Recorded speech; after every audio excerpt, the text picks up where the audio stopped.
are oppressed. We are exploited. We are downtrodden. We are denied not only civil rights. Top of the morning, I want to give a shout out to Big U, to all of the gangbangers in Los Angeles. Man, this shit was a dream come true. Despite the disaster of Nipsey losing his life, I know Nipsey is proud and happy right now because this is the goal that we all wanted out here. Every LA gangbang rapper wanted this shit. We wanted all our neighborhoods to come together. We wanted all our neighborhoods to see eye to eye like we do. I'm glad y'all finally realizing and waking up. We need each other, man. We need each other. Thank you, Nipsey, cuz. Thank you for being the outlet to bring all of the brothers together. We needed this, man. Nobody deserves it like we do. The West Coast, we need this. Thank you, brothers, for coming together in peace and love and represent Nip the right way. God damn, Nipsey, I love you, cuz. Thank you, man. Thank you to Nipsey's parents, to his family, to everybody. We're gonna miss you, cuz, but you're gonna live on forever, my nigga. Believe that. And put peace back in that life. You know, and it's understandable because he was a stand-up guy. You know, every interaction I had with Nipsey was very on point. He never was like flaky in any type of way. He didn't do any like gutter shit to nobody that I've ever heard. But as far as his ability to reach people, it really came from his family background because his father was in his life, his brother like Sam. You know, they all from over there in my neighborhood, which is over in the Slauson Crenshaw area. Real good people, man. Just real solid individuals that, you know, were just doing business in the hood, you know. And Nipsey, the conversations I had with him were incredible because he was such a forward thinker as far as business. It was he just wanted more. And it wasn't just more for himself. It wasn't more to show off. It wasn't more to gain so he can make people that are around him feel inferior. It was for people around him to see that they can do it as well because he came from the bottom. True indeed. Like, you know, he went from the whole gangbang element, and what he was doing even with that element was he was trying to get people in alignment with doing big business, you know, and doing things that are right, you know, getting property, respecting yourself first and foremost, and then getting property. And then he was trying to cross the color line with all the gangs out here, which is going on right now. You know, I saw Big U is they're having a walk to the wake. You know, they're going to view the body as we speak over at West Angeles in LA.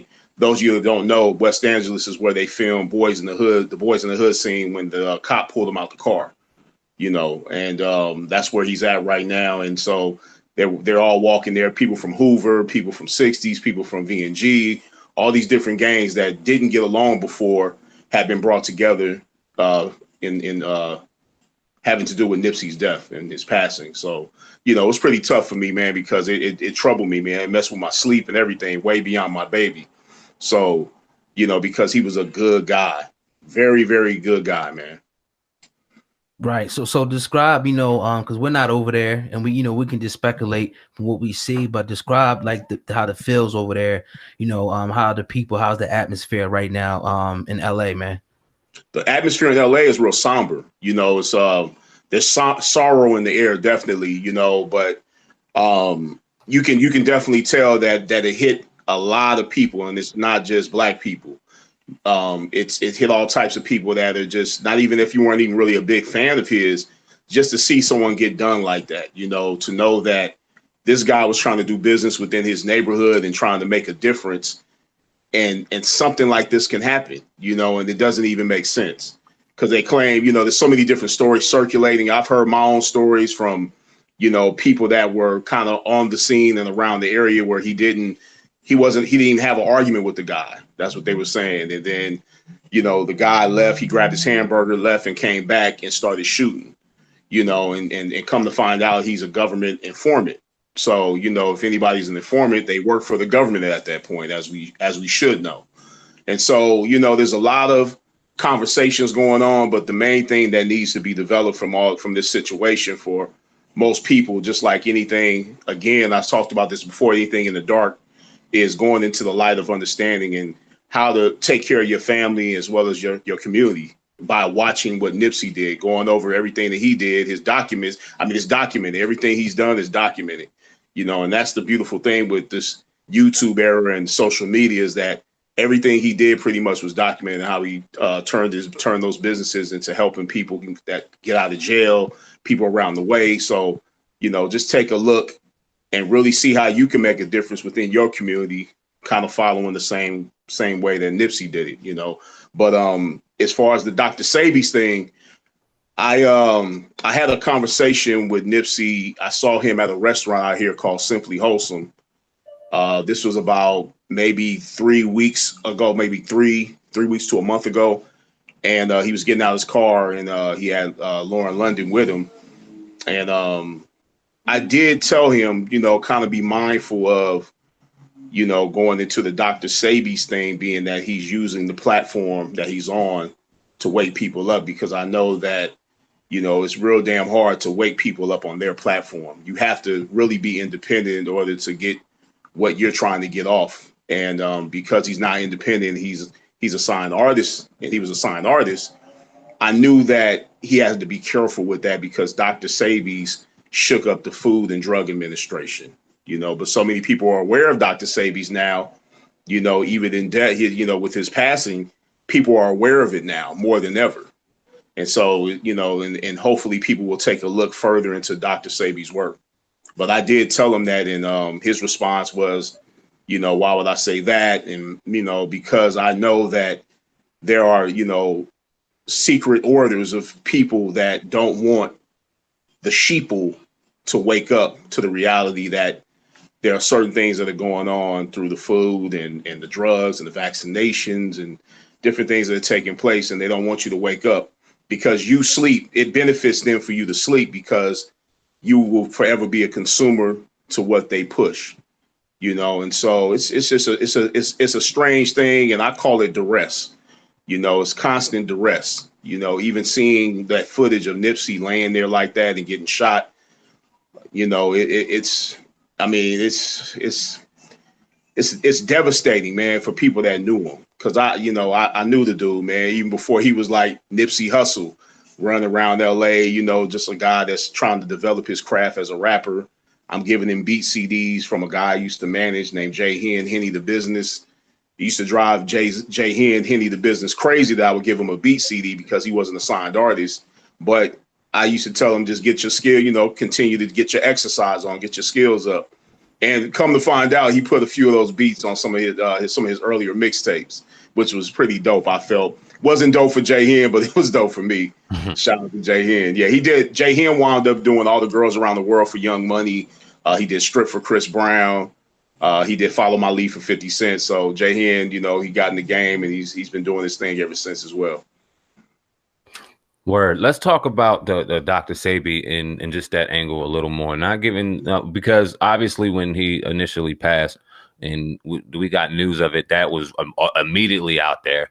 And then we got news that the family wanted that to shut up. This was something this was a random act of not a random act of violence, but an act of jealousy.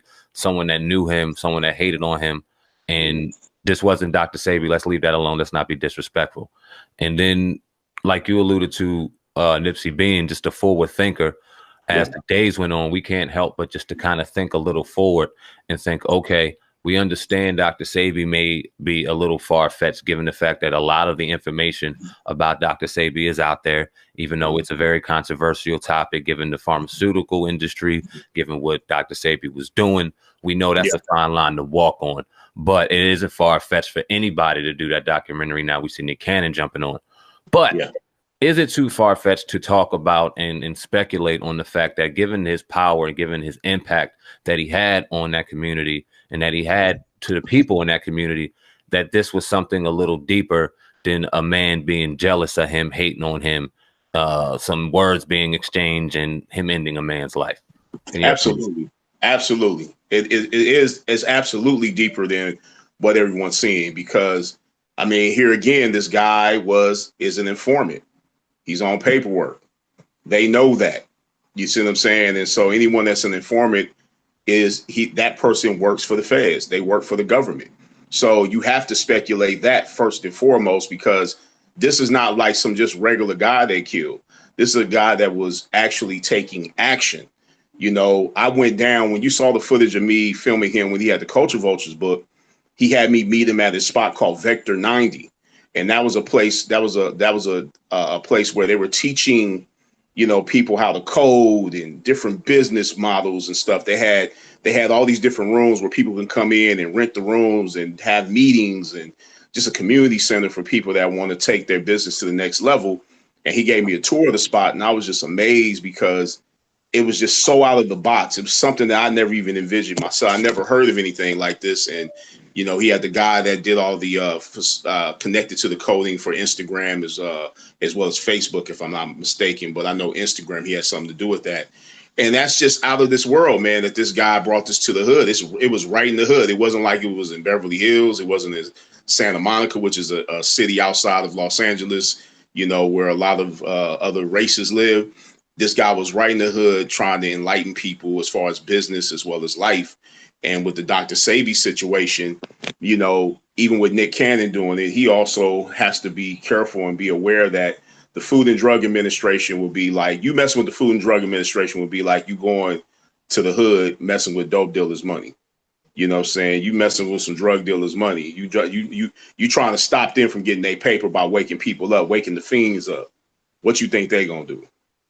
Mm-hmm. So if cats in the hood would do that, you know, for damn sure the Food and Drug Administration, they're gonna take different routes to stop you from pushing people away from what they're peddling to the sheeple.